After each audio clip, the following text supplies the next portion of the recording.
अस्सलाम वालेकुम स्टूडेंट्स। पिछले लेक्चर में हमने एसी या अल्टरनेटिंग करंट का इंट्रोडक्शन पढ़ा था और उसमें हमने ये देखा था कि एसी करंट और डीसी करंट में फ़र्क क्या है और एसी करंट को हम किस तरह से जनरेट कर सकते हैं, और इसके अंदर हमने जो है एसी जनरेटर को जो है डिटेल में डिस्कस किया था। ठीक है, आज हम जो है वो एसी थ्रू रजिस्टर देखेंगे कि अगर हम एक अल्टरनेटिंग सोर्स के साथ रजिस्टर को अटैच करते हैं तो हमारे पास किस तरह के कैलकुलेशन जो हैं वो आएंगी। यहाँ पे आप डायग्राम में देख सकते हैं कि एक यहाँ पे हमारे पास अल्टरनेटिंग सोर्स लगा हुआ है, ठीक है, और साथ उसमें से करंट फ्लो करता हुआ रजिस्टर में से गुजर के आ रहा है। ठीक है, इसका मतलब इस रजिस्टर को जो है वो हम लोड रजिस्टर भी कह सकते हैं, मतलब यहाँ पे कोई भी लोड जो है वो अटैच किया गया है। अगर हम इसके ऊपर लूप थ्योरम लगाएं, जो कि हम ऑलरेडी पढ़ चुके हैं पहले भी, तो अगर हम लूप थ्योरम अप्लाई करें तो हमारे पास जो है epsilon minus V R equal to zero. यहाँ पे एप्सिलॉन क्या है, ये ईएमएफ है किसकी, एसी पावर सोर्स की। ठीक है, अब हमें पता है जो हमारे पास ईएमएफ है वो किसके, इसका जो सोल्यूशन होता है वो इक्वल होता है epsilon not sine omega D T के। ठीक है, इसको भी सारी टर्म्स को हम डिटेल में देख चुके हैं कि इसमें क्या चीज़ है। एप्सिलॉन नॉट जो है वो हमारे पास एम्पलीट्यूड है। अब ये जो हमने लूप थ्योरम लगाया है, इसी क्वेश्चन को थोड़ा सा रीअरेंज किया तो वी ऑफ आर, मतलब वी ऑफ आर वो वोल्टेज है जो रजिस्टर में से गुजर रहा है। ठीक है, रजिस्टर का वोल्टेज है वो इक्वल आ जाएगा एप्सिलॉन के, और यहाँ पे हमने एप्सिलॉन की वैल्यू जो है वो पुट कर देनी है, epsilon not sine omega D T. ठीक है, तो इसको हम इक्वेशन नंबर 1 का जो है वो नाम दे देते हैं। अब हमने यहाँ पे एक जो है बात करनी है वो ये है कि जो एम्पलीट्यूड है वी नॉट आर, वो किसका एम्पलीट्यूड होगा, जाहिर सी बात है वो वी ऑफ आर का एम्पलीट्यूड होगा। तो ये जो है ये इक्वल होगा एप्सिलॉन, मतलब जो ईएमएफ का एम्पलीट्यूड है वो उसके इक्वल होगा। वो किस तरह से, यहाँ पे आप देख सकते हैं कि वी ऑफ आर जो है वो इक्वल है एप्सिलॉन के। अगर ये दोनों टर्म्स एक दूसरे के इक्वल हैं तो इन दोनों का जो एम्पलीट्यूड होगा वो भी एक दूसरे के इक्वल होगा।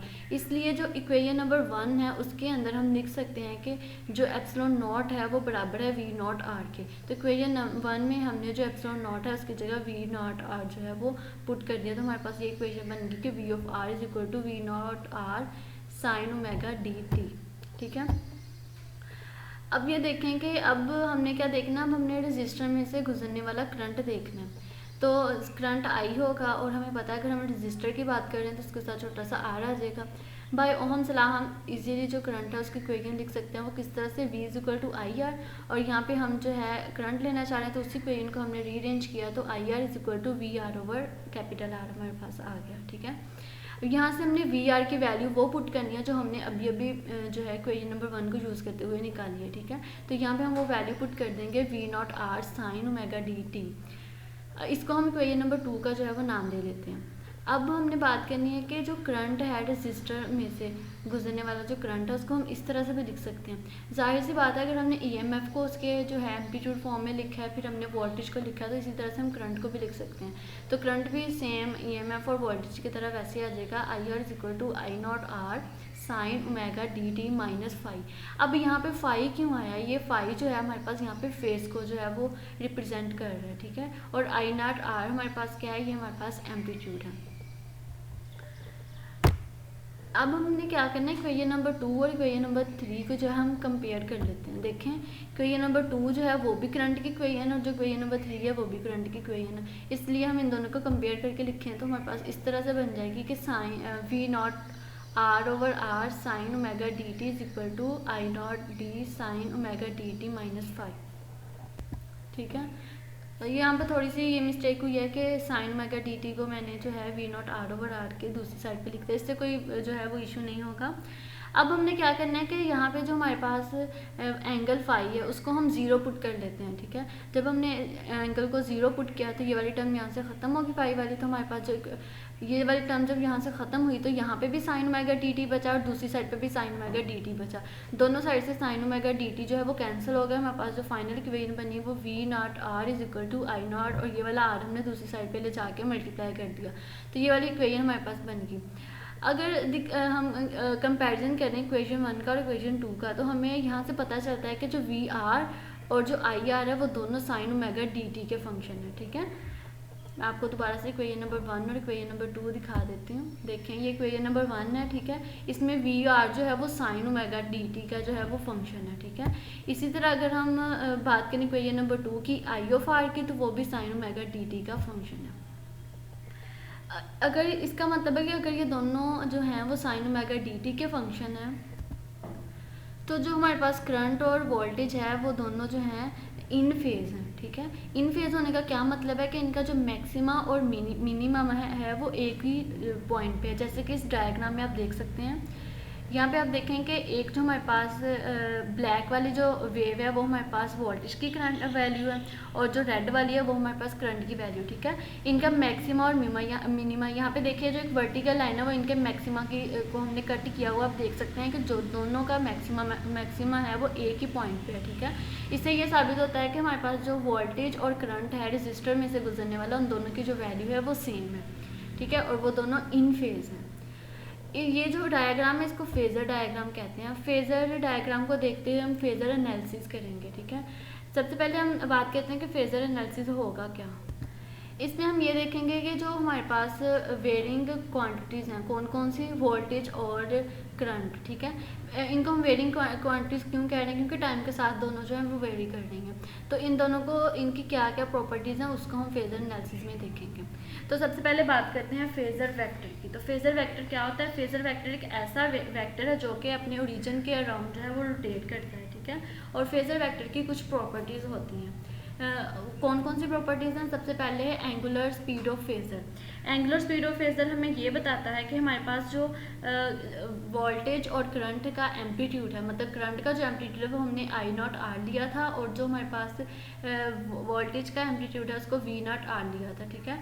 वो दोनों जो वोल्टेज हैं वो काउंटर क्लॉकवाइज मतलब एंटी क्लॉकवाइज रोटेट करेंगे अपने ओरिजिन के राउंड, और जब वो अपने ओरिजिन के राउंड रोटेट कर रहे होंगे तो उनकी जो स्पीड होगी उसको हम एंगुलर स्पीड कहते हैं, ठीक है।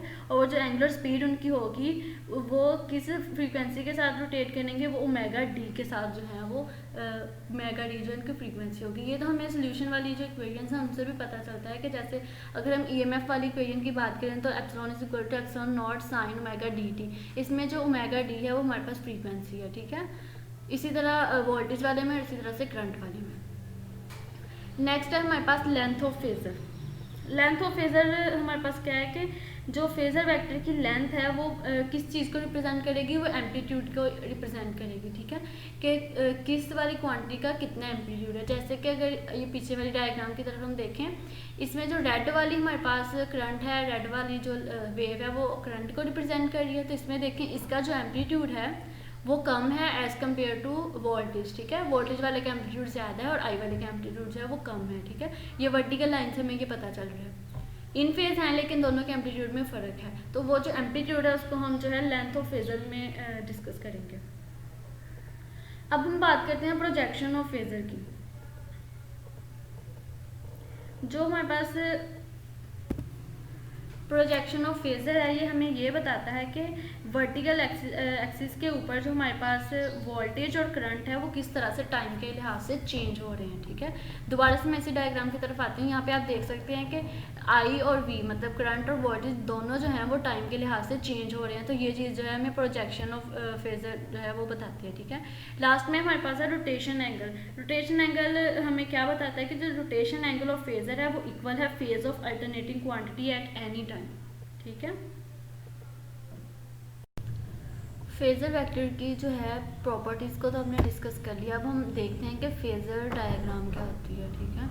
तो phasor diagram of AC current end voltage across resistance. यहाँ पे आप देख सकते हैं कि ग्राफ हमारे पास बना हुआ है, ठीक है। इसमें इस ग्राफ से हमें ये पता चल, ये ग्राफ बेसिकली फेज़र डायग्राम है, ठीक है। इससे हमें ये पता चल रहा है कि वोल्टेज और करंट जो है वो दोनों इन फेज़ हैं, ठीक है। और उनकी जो फ्रीक्वेंसी है वो फ्रीक्वेंसी मेगा डी होगी, लेकिन इनका जो फेज़ है वो मेगा डी टी है। यहाँ पे आप देख सकते हैं कि ये जो मैंने मेगा डी टी लिखा है ये इनका फेज़ होगा। आप लोगों ने ये बात हमेशा माइंड में रखनी है कि जब मेगा डी की अगर हम सिंपल बात करेंगे तो वो हमारे पास फ्रीक्वेंसी होगी, अगर हम मेगा डी के साथ टी की भी बात करेंगे तो वो हमारे पास फेज़ होगा, ठीक है। इसके बाद हम बात करते हैं एक छोटी सी डेफिनेशन है रेजिस्टेंस की। आप पहले भी जानते हैं लेकिन हम इसको थोड़ा सा रिवाइज कर लेते हैं। The opposition to flow of AC due to resistor which is connected in a circuit with AC generator is called resistance। इसका क्या मतलब है कि अल्टरनेटिंग करंट को फ्लो होने में जो ऑपोजिशन का सामना करना पड़ रहा है वो रेजिस्टर की वजह से है। वो कौन सा रेजिस्टर है? जो कि हमने सर्किट में अटैच किया हुआ है, ठीक है। तो वो जो फ्लो के ऑपोजिशन है उस चीज़ को हम रेजिस्टर कहते हैं। रेजिस्टेंस कहते हैं। रेजिस्टेंस के जो हमारे पास ऐसे यूनिट है वो ओहम है, उसको हम इस तरह से, ये ओहम की सिंबल है हमारे पास, ठीक है। ये भी साइंटिस्ट के नेम पे ही ऐसे यूनिट का नेम है। अब हम बात करेंगे पावर डेसिपेशन की। हमें पता है कि हमने अभी तक जितना भी पढ़ा, हमने बार बार उसमें बात की है कि पावर डेसिपेशन सिर्फ तब होगी जब रजिस्टर को जो है हम किसी भी सर्किट में अटैच करेंगे। अगर हम रजिस्टर को अटैच नहीं करते, लेट्स से कि हम इलेक्ट्रोमैग्नेटिक ऑसिलेटर की बात कर रहे हैं जिसमें हम रजिस्टर को अटैच नहीं करते, तब हमारे पास कोई भी जो पावर है वो डेसिपेट नहीं होती। लेकिन हम अब बात कर रहे हैं रजिस्टर की, तो यहाँ पे डेफिनेटली पावर जो है वो डेसिपेट होगी।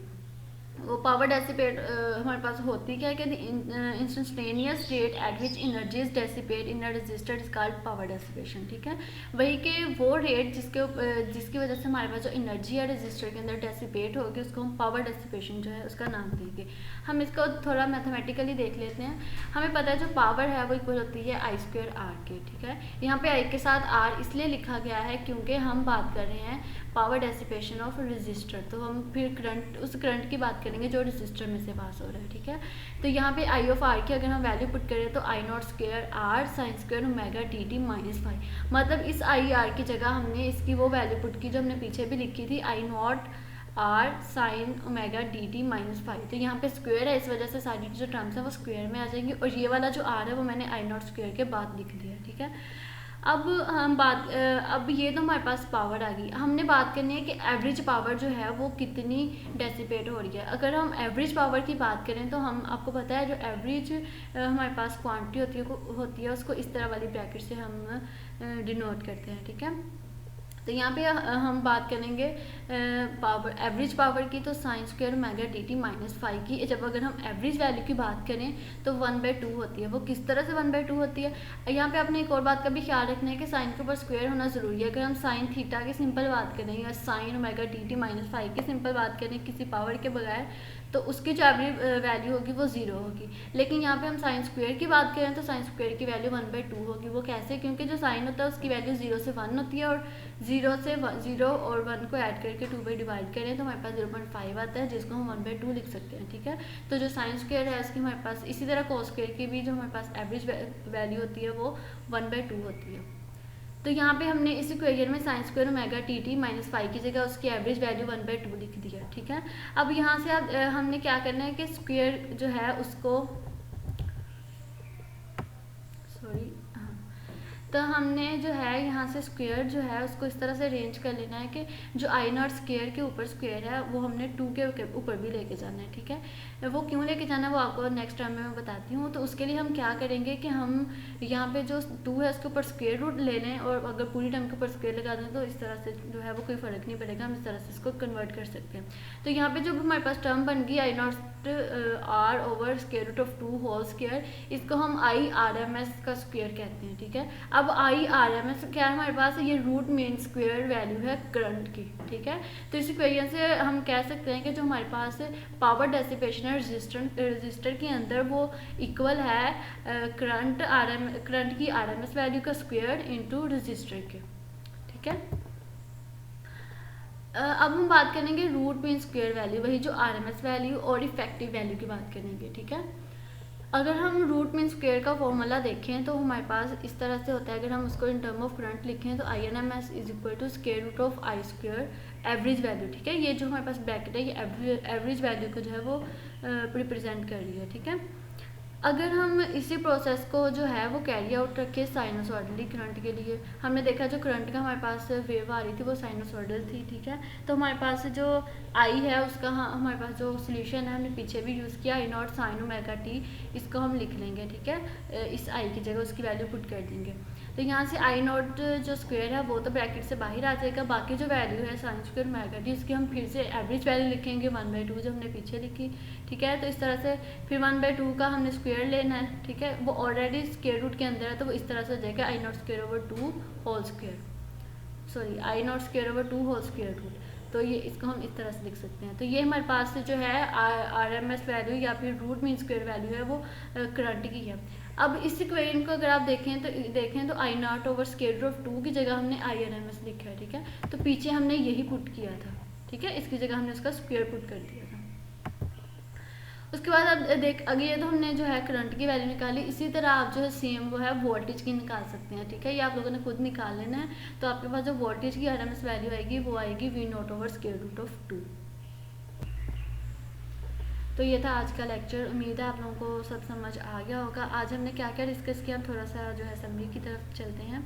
सबसे पहले हमने जो है वो देखा कि रजिस्टर को अगर हम अटैच कर दें किसी AC सोर्स के साथ तो हमारे पास EMF होगा, उसके ऊपर हम लूप थ्योरम अगर अप्लाई करें तो उसकी क्या वैल्यू आएगी, वो वोल्टेज जो हमारे पास रजिस्टर का वोल्टेज है उसकी इक्वल आ जाएगा।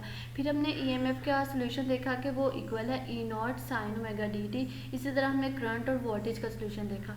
उसके बाद हमने बात की कि हमने फेजर एनालिसिस की बात की और हमने ये देखा कि हमारे पास जो वोल्टेज और करंट हैं रजिस्टर के वो इन फेज हैं। ठीक है, एम्पलीट्यूड उनका एम्पलीट्यूड में फ़र्क है, डिफरेंट है दोनों का एक दूसरे से, लेकिन उनका जो वो जो फेज़ है वो सेम है, इन फेज़ है। ठीक है, क्योंकि उनका मैक्सिमा और जो मिनिमा है वो एक ही पॉइंट पे आ रहे हैं। ठीक है, वो हमने डायग्राम के थ्रू देखा।